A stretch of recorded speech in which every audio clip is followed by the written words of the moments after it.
In my experience, I've had to cut a couple of people. You don't even realize how damaging it is.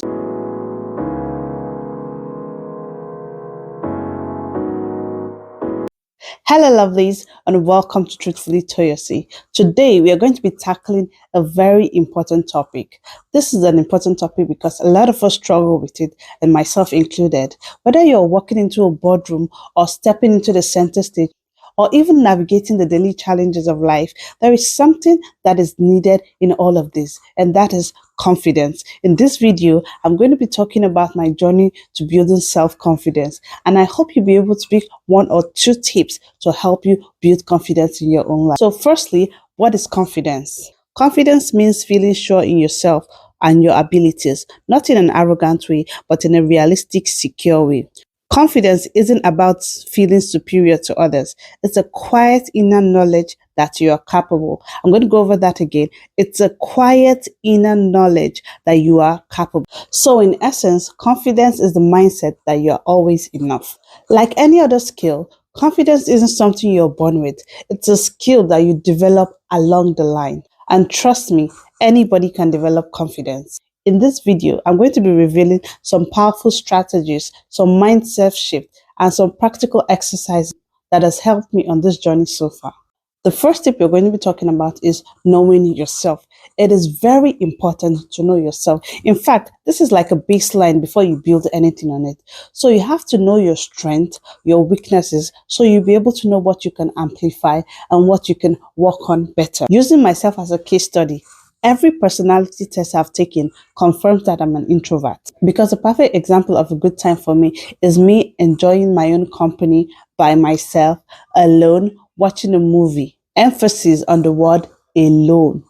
Another thing it means is that I am very self-aware. I like to spend time on my own, internalizing my experiences to see what I could have done better or what I should have done better. Sometimes you might even catch me soliloquizing because I'm already lost in thoughts. Understanding that I'm an introvert also makes me understand that I prefer having one-on-one time with people rather than just having small talk with several people. In fact, I'm the kind of girl that if I go to a party, you'll find me talking to one person throughout the whole party. Another thing is I am very independent.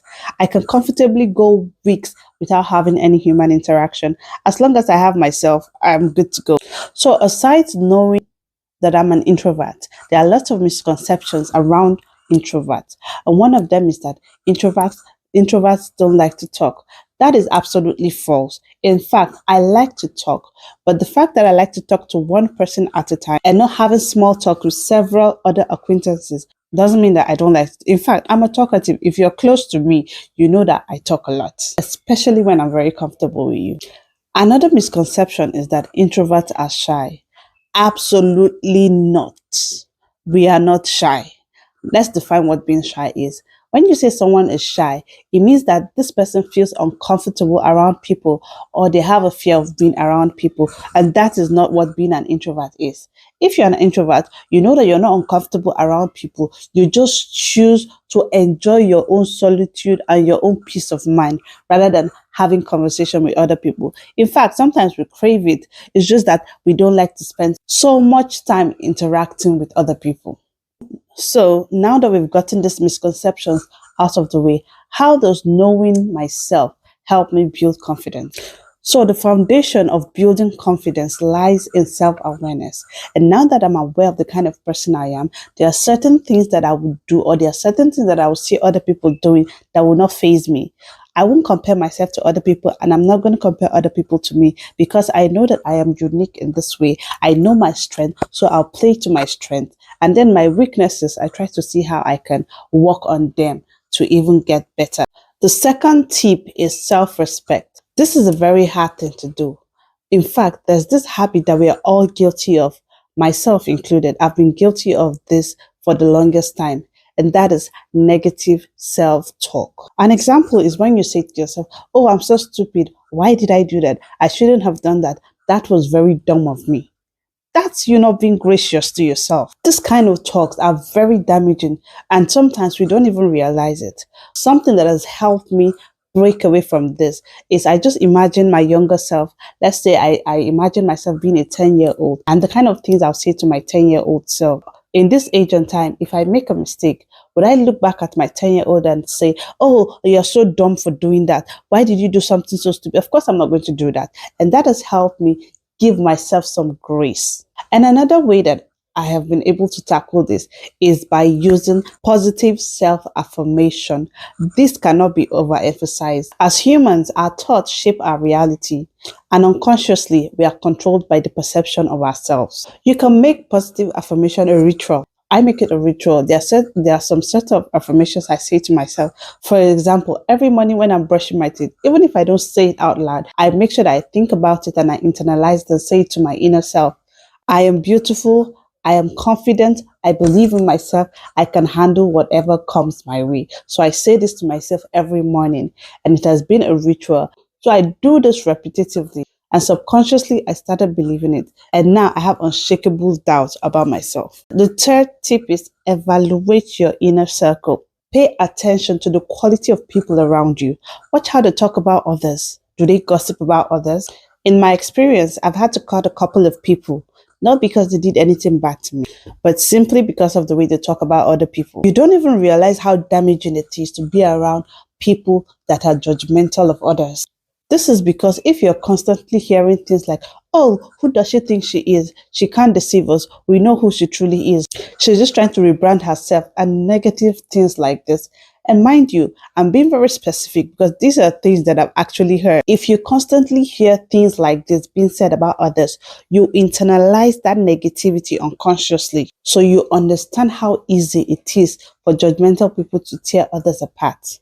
And then it makes you even more self-conscious, brings out your insecurities, and makes you doubt yourself even more than you're already doing. Take an example. You want to start a new business. You have everything on ground and you think this business will succeed. But there's a small voice in your head telling you, should I really start this business? What if my friends talk about me in the way they've been talking about others? What if?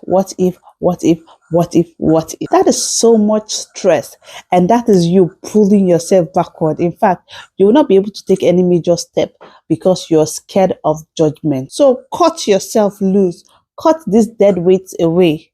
And remember, people that bring other people down or people that judge other people do that because those people are a reflection of their own failure.